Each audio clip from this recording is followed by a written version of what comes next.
قبر کی ہولناکیاں۔ الحمدللہ رب العالمین والصلاة والسلام علی خاتم النبیین، اما بعد فاعوذ باللہ من الشیطان الرجیم، بسم اللہ الرحمن الرحیم۔ قبر کی ہولناکیاں۔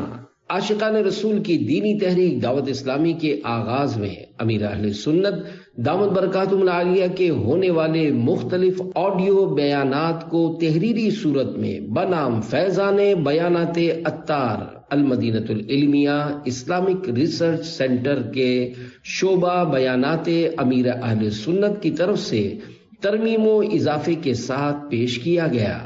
الحمدللہ الکریم، ان بیانات میں سے اب شعبہ ہفتہ وار رسالہ مطالعہ 25 فروری 1988 کو گلزار حبیب مسجد سولجہ بازار کراچی پاکستان میں ہونے والے ایک بیان قبر کی ہولناکیاں کو جداگانہ رسالے کی صورت میں منظر عام پر لایا جا رہا ہے۔ دعائے عطار، یا رب المصطفیٰ، جو کوئی 17 صفحات کا رسالہ قبر کی ہولناکیاں پڑھ یا سن لے، اسے قبر کی ہولناکیوں سے محفوظ فرما اور اس کی ماں باپ سمیت بلا حساب مغفرت فرما، آمین بجاہ خاتم النبیین صلی اللہ علیہ وآلہ وسلم۔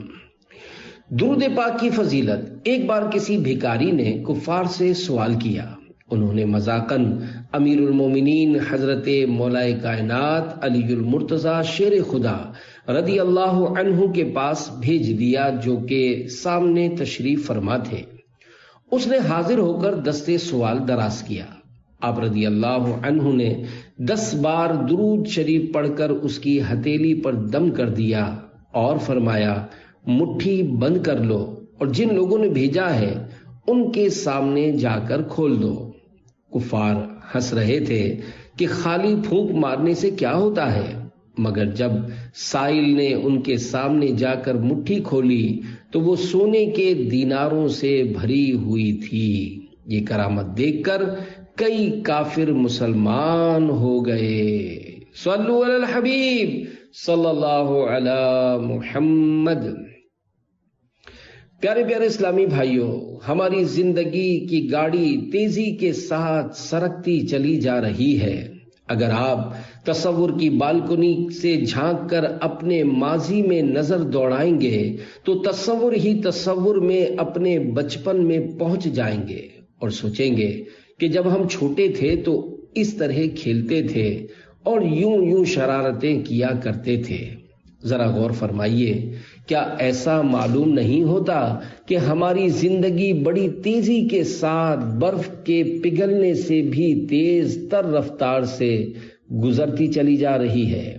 واقعی جب ہم اپنے ماضی پر غور کرتے ہیں تو ہمارا دل ڈوبنے لگتا ہے کہ ہماری عمر اتنی ہو گئی اور ان قریب ہماری زندگی کے بقیہ دن بھی گزر جائیں گے، اور پھر جس طرح ہم اپنے دادا جان اور والد صاحب کو قبرستان چھوڑ کر آئے تھے، اسی طرح ایک دن وہ بھی آئے گا کہ ہماری اولاد، ہمارے بھائی یا عزیز و رشتہ دار ہمیں بھی قبرستان چھوڑ آئیں گے، اور پھر ہم قیامت تک وہاں سے نہیں نکل پائیں گے۔ یاد رکھیے، قبر میں صرف نیک اعمال کام آئیں گے، جبکہ ہمارا اتنا سارا مال جسے ہم نے اپنی زندگی میں دن رات محنت کر کے جمع کیا، سب کا سب یہیں دھرا رہ جائے گا اور اسے ہمارے ورثاء آپس میں بانٹ کر کھا جائیں گے۔ لہذا عقل مندی یہی ہے کہ ہم اپنی ساری توجہ مال جمع کرنے پر مرکوز رکھنے کے بجائے اپنی قبر و آخرت کی تیاری پر رکھیں۔ کہیں ایسا نہ ہو کہ ہم فکر آخرت سے غافل ہو کر اپنی ساری زندگی دنیاوی مال و دولت جمع کرنے میں گزار دیں اور پھر دنیا سے رخصت ہو کر ہمیں قبر کی ہولناکیوں کا سامنا کرنا پڑے۔ دیکھیے، قبر کی ہولناکیاں بہت زیادہ ہیں، چنانچہ اس سلسلے میں حضرت عمر بن عبدالعزیز رحمۃ اللہ علیہ کے آخری ایام کا ایک نہایت ہی رقت انگیز اور خوف آور یعنی خوف دلانے والا واقعہ پیش کرتا ہوں. اسے محض رسمی طور پر نہیں بلکہ دل کے کانوں سے سنیے اور قبر کی ہولناکیوں سے بچنے کا سامان کیجیے. چنانچہ حضرت عمر بن عبدالعزیز رحمت اللہ علیہ ایک جنازے کے ساتھ گئے تو لوگ آگے بڑھ گئے اور آپ پیچھے رہ گئے. لوگ جنازہ رکھ کر آپ کا انتظار کرنے لگے. جب آپ پہنچے تو کسی نے کہا، اے امیر المومنین، آپ تو میت کے ولی ہیں، آپ جنازے کو اور ہمیں چھوڑ کر کہاں رہ گئے تھے؟ فرمایا، ہاں، ابھی ایک قبر نے مجھے پکار کر کہا، اے عمر بن عبدالعزیز، مجھ سے کیوں نہیں پوچھتے کہ میں اپنے اندر آنے والوں کے ساتھ کیا برتاؤ کرتی ہوں؟ میں نے اس سے کہا، مجھے ضرور بتا. وہ کہنے لگی، میں اس کا کفن پھاڑ کر جسم کے ٹکڑے ٹکڑے کر ڈالتی ہوں، اس کا خون چوس کر گوشت کھا جاتی ہوں. کیا تم مجھ سے نہیں پوچھو گے کہ میں اس کے جوڑوں کے ساتھ کیا کرتی ہوں؟ میں نے کہا، ضرور بتا. کہنے لگی، میں ہتھیلیوں کو کلائیوں سے، کلائیوں کو بازوؤں سے، بازوؤں کو کاندھوں سے، سرینوں کو رانوں سے، رانوں کو گٹھنوں سے، گٹھنوں کو پنڈلیوں سے اور پنڈلیوں کو قدموں سے جدا کر دیتی ہوں. اتنا کہنے کے بعد آپ رحمت اللہ علیہ رونے لگے. پھر فرمایا، سنو، اس دنیا کی عمر بہت تھوڑی ہے. جو گناہگار اس دنیا میں عزت والا ہے آخرت میں ذلیل و رسوا ہوگا، جو مالدار ہے آخرت میں فقیر ہوگا.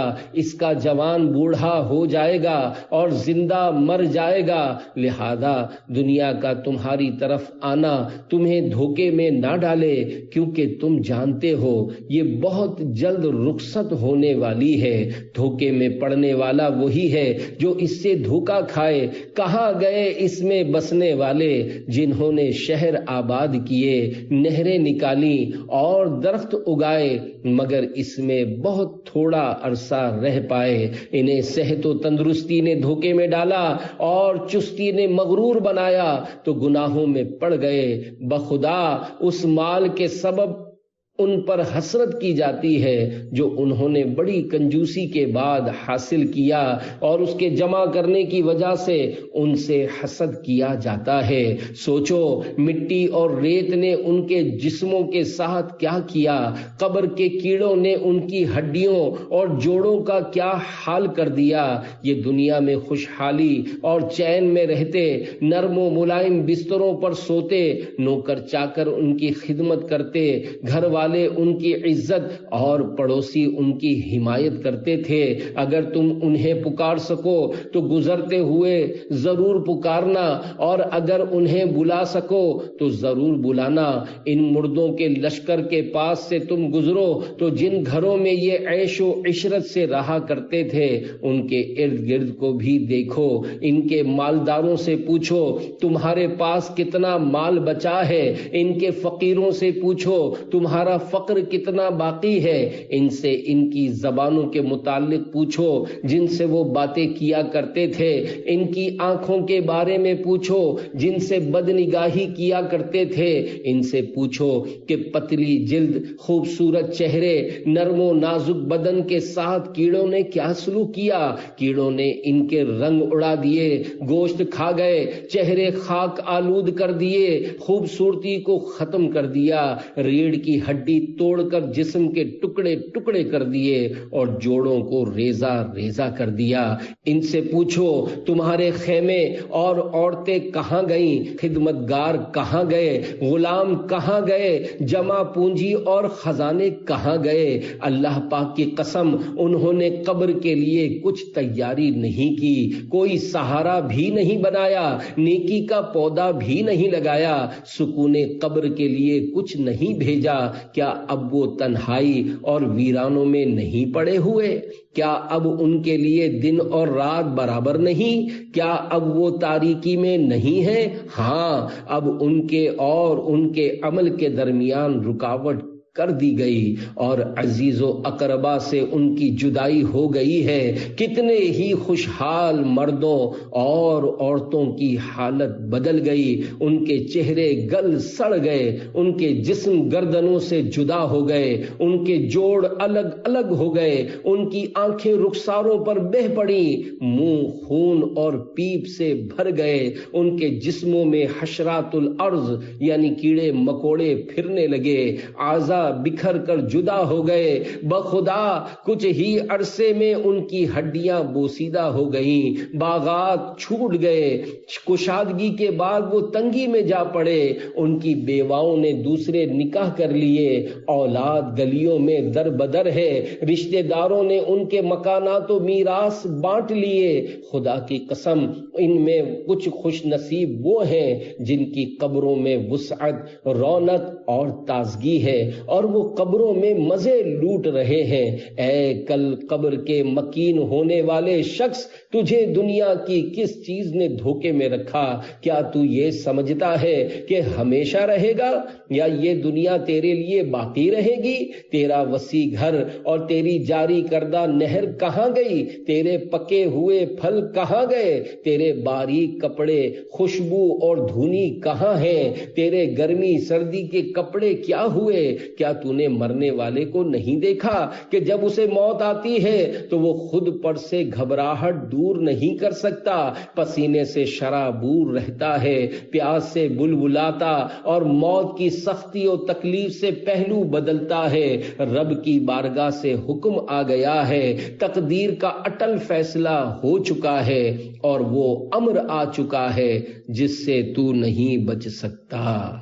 پھر اپنے آپ سے کہنے لگے، افسوس صد افسوس، اے باپ بھائی اور بیٹے کی آنکھیں بند کر کے انہیں غسل دینے والے، اے میت کو کفن دینے اور اسے اٹھانے والے، اے قبر میں اکیلا چھوڑ کر لوٹ جانے والے، کاش تو جان لیتا کہ تو کھردری زمین پر کس حال میں ہوگا، کاش تو جان لیتا کہ تیرا کون سا گال پہلے سڑے گا، اے مہلکات میں پڑے رہنے والے، تو عنقریب مردوں میں جا بسے گا، کاش تجھے معلوم ہوتا کہ دنیا سے جاتے وقت ملک الموت علیہ السلام تجھ سے کس حال میں ملیں گے اور میرے رب کا کیا پیغام لائیں گے۔ پھر آپ نے عربی میں اشعار پڑھے جن کا ترجمہ کچھ یوں ہے۔ نمبر 1، تم فانی چیزوں پر خوش اور کھیل تماشوں میں ایسے مصروف ہو جیسے سونے والے کو خواب کی لذت نے دھوکے میں رکھا۔ نمبر 2، اے دھوکے میں مبتلا شخص، تیرا دن بھول اور غفلت میں گزرتا جبکہ رات سونے میں گزرتی ہے، پس تیری ہلاکت لازمی ہے۔ نمبر 3، تو اس چیز میں پڑا ہوا ہے جس کے ختم ہونے کو تو ناپسند جانتا ہے، ایسی زندگی تو دنیا میں چوپائے بھی جیتے ہیں۔ یہ اشعار کہنے کے بعد حضرت عمر بن عبدالعزیز رحمت اللہ علیہ وہاں سے چلے آئے اور اس کے 1 ہفتے بعد آپ کا انتقال ہو گیا۔ پیارے پیارے اسلامی بھائیوں، اس رقت انگیز واقعے کی ایک ایک عبارت ہمیں جھنجھوڑ کر جگانے کی کوشش کر رہی ہے، لیکن افسوس صد افسوس، شاید ان باتوں کو سننے کے لیے ہمارے کان بہرے ہیں اور ان باتوں کو قبول کرنے کے لیے ہمارے دل تیار نہیں ہیں، کیونکہ وہ نہایت ہی سخت ہو چکے ہیں اور ان پر تاریکی چھا چکی ہے۔ ممکن ہے ہمارے دل نصیحت قبول کرنے کے لیے اس وجہ سے تیار نہ ہوتے ہوں کہ گناہوں کے سبب وہ مکمل طور پر سیاہ ہو چکے ہوں۔ یاد رکھیے، جب گناہوں کے باعث دل مکمل طور پر سیاہ ہو جائے تو وہ نصیحت قبول نہیں کرتا۔ چنانچہ دل پر سیاہ نقطہ، حدیث پاک میں آتا ہے، ان المؤمن اذا اذنب كانت نقطة سوداء في قلبه، یعنی مومن جب گناہ کرتا ہے تو اس کے دل پر ایک سیاہ نقطہ بن جاتا ہے۔ فَإِن تَابَ وَنَزَعَ وَاسْتَغْفَرَ، اگر وہ توبہ کرے، گناہ چھوڑ دے اور اللہ پاک سے مغفرت طلب کرے، سقیلا قلبہ، تو اس کا دل صاف ہو جاتا ہے۔ فَإِن زَادَ زَادَتْ، اور اگر وہ توبہ نہ کرے بلکہ مزید گناہ کرتا رہے تو وہ نقطہ پھیل جاتا ہے۔ یہی کچھ حال ہمارا ہے کہ اب ہم پر نصیحت کارگر نہیں ہوتی اور ہم نصیحت کی بات قبول نہیں کرتے، حالانکہ ہم کئی بار قبر کی پکار سے متعلق یہ روایت سنتے رہتے ہیں کہ قبر روزانہ 5 بار پکارتی ہے۔ قبر روزانہ 5 بار پکار کر کہتی ہے، اے انسان، آج تو میری پیٹھ پر خوب دھما چوکڑی کر رہا ہے اور اترا کر چل رہا ہے، لیکن یاد رکھ کل تو میرے پیٹ میں آنے والا ہے۔ اے انسان، آج تو میری پیٹھ پر لذیذ غذائیں اور عمدہ کھانے کھا رہا ہے، لیکن یاد رکھ کل میرے اندر تجھے کیڑے کھائیں گے۔ اے انسان، آج تو میری پیٹھ پر غفلت سے ہنس رہا ہے، لیکن یاد رکھ کل جب تو موت کا شکار ہو کر میرے اندر آئے گا تو تجھے رونا پڑے گا۔ اے انسان، آج تو میری پیٹھ پر خوشیاں منا رہا ہے، لیکن یاد رکھ کل تو میرے اندر آ کر غم زدہ ہو جائے گا۔ اے انسان، آج تو میری پیٹھ پر خوب گناہ کر رہا ہے، لیکن یاد رکھ کل جب تو میرے اندر آئے گا تو تجھے اپنے کیے کی سزا بھگتنی پڑے گی۔ قبر میں آگ بھڑکا دی گئی۔ پیارے پیارے اسلامی بھائیوں، قبر کی ہولناکیوں میں مبتلا ہونے کے بہت سے اسباب ہیں۔ غیبت کرنے اور پیشاب کے چھینٹوں سے نہ بچنے کے سبب بھی بندہ قبر کی ہولناکیوں میں مبتلا ہوتا ہے۔ چنانچہ حضرت ابو امامہ رضی اللہ عنہ سے روایت ہے کہ نبی کریم صلی اللہ علیہ وآلہ وسلم نے بقیع غرقد تشریف لا کر 2 قبروں کے پاس کھڑے ہو کر ارشاد فرمایا، کیا تم نے فلاں اور فلانا کو، یا فرمایا فلاں کو دفن کر دیا؟ صحابہ کرام علیہم رضوان نے عرض کی، جی ہاں یا رسول اللہ صلی اللہ علیہ وآلہ وسلم۔ ارشاد فرمایا، ابھی فلاں کو قبر میں بٹھا کر مارا گیا ہے۔ پھر فرمایا، اس ذات کی قسم جس کے قبضے قدرت میں میری جان ہے، اسے اتنا مارا گیا ہے کہ اس کا ہر عضو جدا ہو چکا ہے اور اس کی قبر میں آگ بھڑکا دی گئی ہے، اور اس نے ایسی چیخ ماری ہے جسے سوائے جن و انسان کے تمام مخلوق نے سن لیا ہے۔ اور اگر تمہارے دلوں میں فساد نہ ہوتا اور تم زیادہ باتیں نہ کرتے تو تم بھی وہ سنتے جو میں سنتا ہوں۔ پھر فرمایا، اب دوسرے کو بھی مارا جا رہا ہے۔ پھر فرمایا، اس ذات کی قسم جس کے دست قدرت میں میری جان ہے، اسے بھی اس قدر زور سے مارا گیا ہے کہ اس کی بھی ہر ہڈی جدا ہو گئی ہے، اور اس کی قبر میں بھی آگ بھڑکا دی گئی ہے۔ اس نے بھی ایسی چیخ ماری ہے جسے جن و انسان کے علاوہ تمام مخلوق نے سن لیا ہے۔ اور اگر تمہارے دلوں میں فساد نہ ہوتا اور تم زیادہ کلام نہ کرتے تو تم بھی وہ سنتے جو میں سنتا ہوں۔ صحابہ کرام رضی اللہ عنہم نے عرض کی، یا رسول اللہ صلی اللہ علیہ وآلہ وسلم، ان دونوں کا گناہ کیا ہے؟ ارشاد فرمایا، پہلا پیشاب سے نہیں بچتا تھا اور دوسرا لوگوں کا گوشت کھاتا یعنی غیبت کرتا تھا۔ مسلمانوں ڈر جاؤ۔ پیارے پیارے اسلامی بھائیوں، اس روایت میں غیبت کرنے اور پیشاب سے نہ بچنے والوں کے لیے عبرت کے بے شمار مدنی پھول ہیں۔ پیشاب کر کے جو لوگ پاکی حاصل نہ کر کے بدن اور کپڑے وغیرہ ناپاک کر لیتے ہیں، ان کو بھی ڈر جانا چاہیے۔ فرمان مصطفیٰ صلی اللہ علیہ وآلہ وسلم ہے، پیشاب سے بچو کہ عام طور پر عذاب قبر اسی کی وجہ سے ہوتا ہے۔ پیشاب سے نہ بچنے والے کی قبر سے پکار، دعوت اسلامی کے مکتبۃ المدینہ کی 413 صفحات پر مشتمل کتاب عیون الحکایات حصہ دوم صفحہ 187 پر ہے کہ حضرت عبداللہ ابن عمر رضی اللہ عنہما فرماتے ہیں، ایک مرتبہ دوران سفر میرا گزر زمانہ جاہلیت کے قبرستان سے ہوا۔ یکایک ایک مردہ قبر سے باہر نکلا، اس کی گردن میں آگ کی زنجیر بندھی ہوئی تھی۔ میرے پاس پانی کا ایک برتن تھا۔ جب اس نے مجھے دیکھا تو کہنے لگا، اے عبداللہ مجھے تھوڑا سا پانی پلا دو۔ میں نے دل میں کہا، اس نے میرا نام لے کر مجھے پکارا ہے، یا تو یہ مجھے جانتا ہے یا عربوں کے طریقے کے مطابق عبداللہ کہہ کر پکار رہا ہے۔ پھر اچانک اسی قبر سے ایک اور شخص نکلا، اس نے مجھ سے کہا، اے عبداللہ اس نافرمان کو ہرگز پانی نہ پلانا، یہ کافر ہے۔ دوسرا شخص پہلے کو گھسیٹ کر واپس قبر میں لے گیا۔ میں نے وہ رات ایک بڑھیا کے گھر گزاری۔ اس کے گھر کے قریب ایک قبر تھی۔ میں نے قبر سے یہ آواز سنی، پیشاب پیشاب کیا ہے، مشکیزہ مشکیزہ کیا ہے۔ اس آواز کے متعلق بڑھیا سے پوچھا تو اس نے کہا، یہ میرے شوہر کی قبر ہے، اسے 2 خطاؤں کی سزا مل رہی ہے۔ پیشاب کرتے وقت یہ پیشاب کے چھینٹوں سے نہیں بچتا تھا۔ میں اس سے کہتی کہ تجھ پر افسوس، جب اونٹ پیشاب کرتا ہے تو وہ بھی اپنے پاؤں کشادہ کر کے چھینٹوں سے بچتا ہے، لیکن تو اس معاملے میں بالکل بھی احتیاط نہیں کرتا۔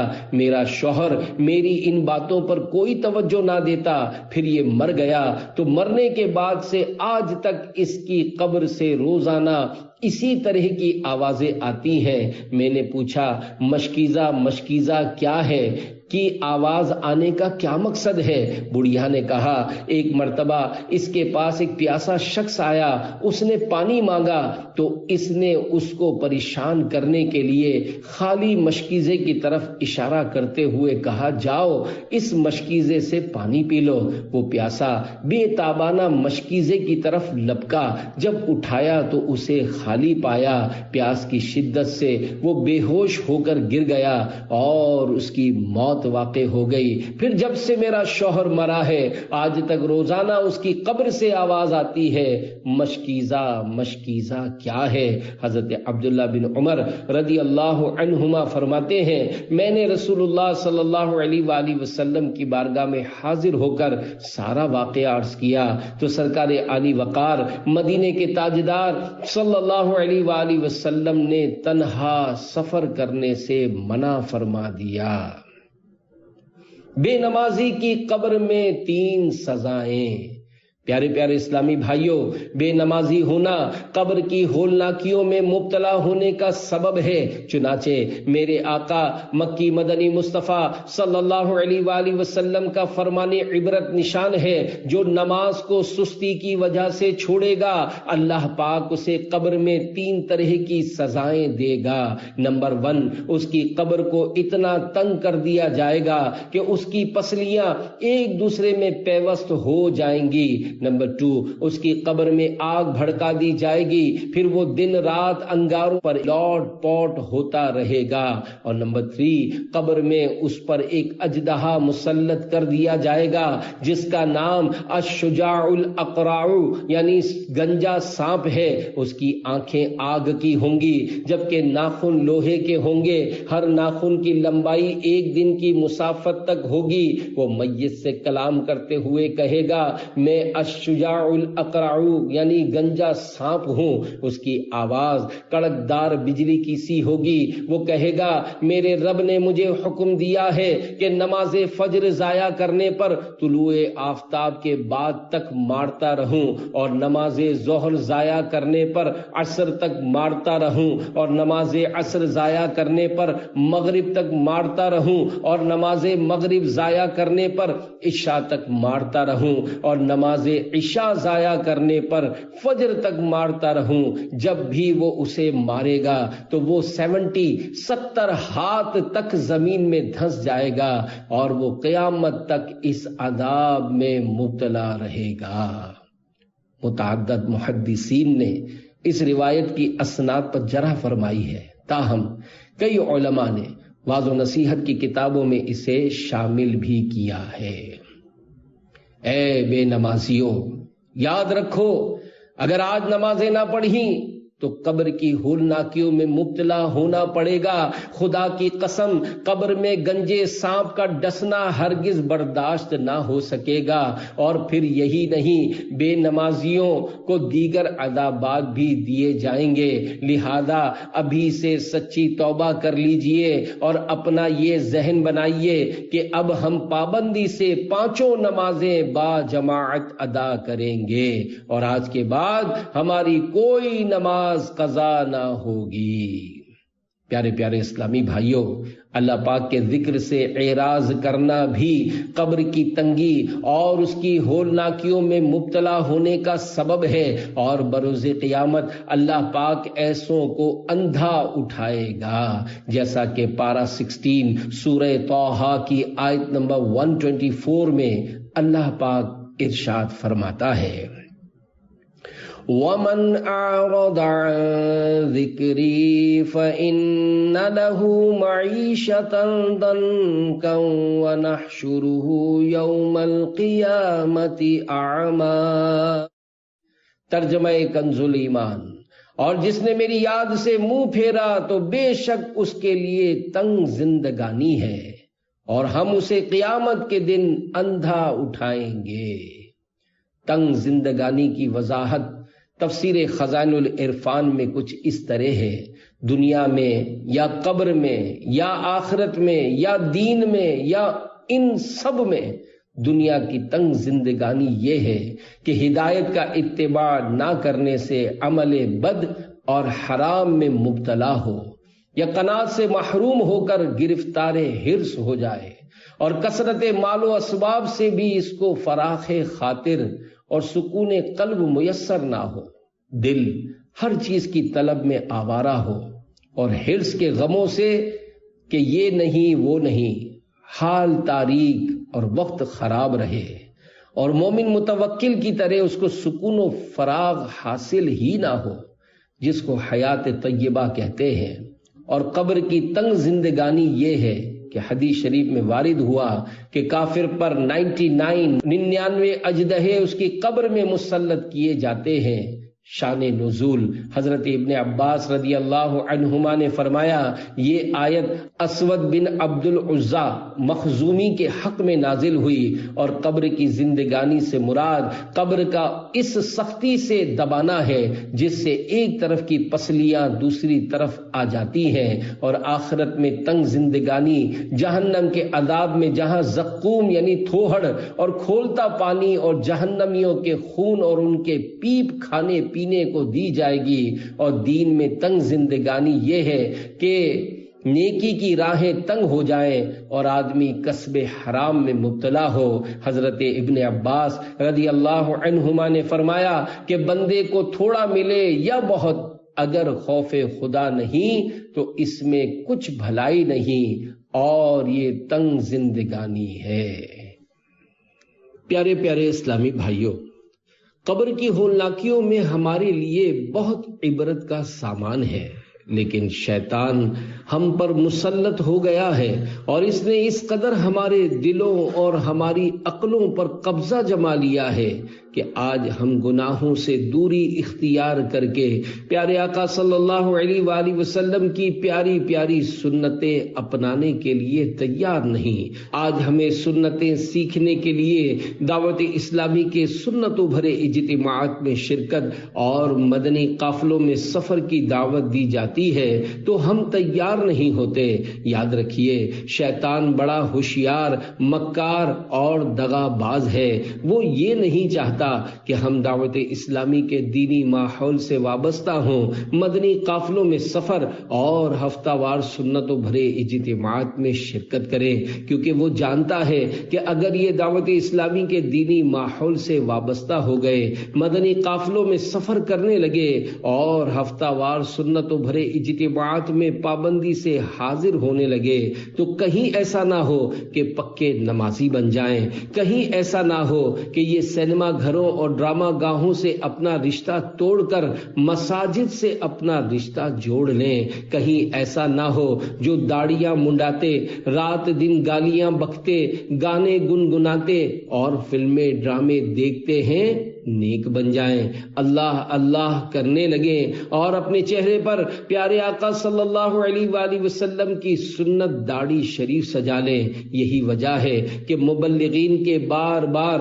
دعوت دینے کے باوجود شیطان ہمیں دعوت اسلامی کے ہفتہ وار سنتوں بھرے اجتماعات میں شرکت نہیں کرنے دیتا۔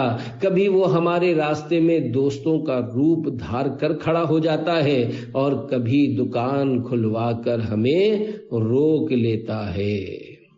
آخر موت ہے۔ دیکھیے اس دنیا میں آپ زیادہ سے زیادہ 70 یا 75 70 یا 75 سال زندہ رہیں گے، لیکن پھر موت نے آنا ہے۔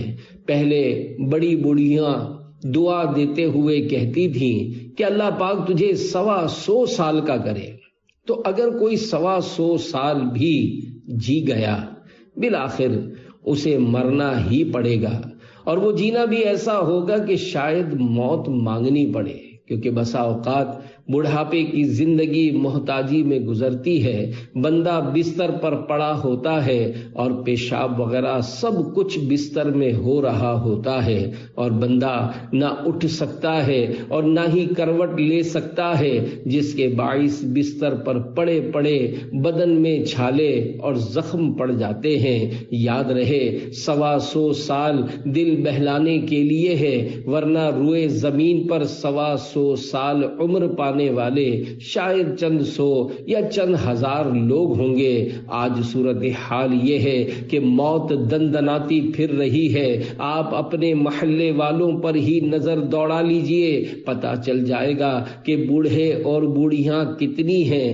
آئے دن اسکوٹروں، کاروں وغیرہ کے حادثات اور پھر آپس کے جھگڑے ہوتے ہیں، تو اس طرح آج کل موت آسان ہو چکی ہے۔ روزانہ کی بنیاد پر مسلمانوں کا آپس میں لڑنا جھگڑنا ان کے گناہوں کی سزا ہے، ورنہ پہلے مسلمان ایک دوسرے کے محافظ تھے۔ مہاجرین اور انصار کی مثال آپ کے سامنے ہے کہ اپنا آدھا آدھا سامان انصار نے مہاجرین کو دے دیا، جبکہ آج مسلمان ایک دوسرے کو برداشت کرنے کے لیے تیار نہیں۔ یہ سب اس لیے بھگتنا پڑ رہا ہے کہ مسلمانوں نے اللہ پاک کے احکامات کو توڑا اور پیارے آقا صلی اللہ علیہ وآلہ وسلم کی سنتوں سے منہ موڑا ہے۔ یہاں یہ یاد رہے، دنیاوی مشکلات اور پریشانیوں کی وجہ سے موت کی دعا کرنا ناجائز و منع ہے۔ زندگی کا مقصد یاد رکھیے، اللہ پاک کی بارگاہ میں عزت و فضیلت کا مدار نسب نہیں بلکہ پرہیزگاری ہے، جیسا کہ پارہ 26 سورہ حجرات کی آیت نمبر 13 میں ارشاد ہوتا ہے، ان اکرمکم عند اللہ اتقاکم۔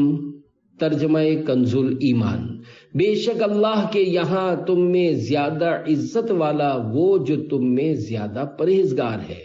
لہذا کسی رئیس، صدر اور وزیر کے گھر میں پیدا ہو جانا سعادت مندی نہیں، بلکہ یہ دنیا دار العمل اور کھلا میدان ہے، جسے ہر ایک نے اپنے اپنے طور پر طے کرنا ہے، اور جو نیکیوں میں جتنا مضبوط ہوگا اور جتنی زیادہ دوڑ لگائے گا وہ آگے نکلتا چلا جائے گا۔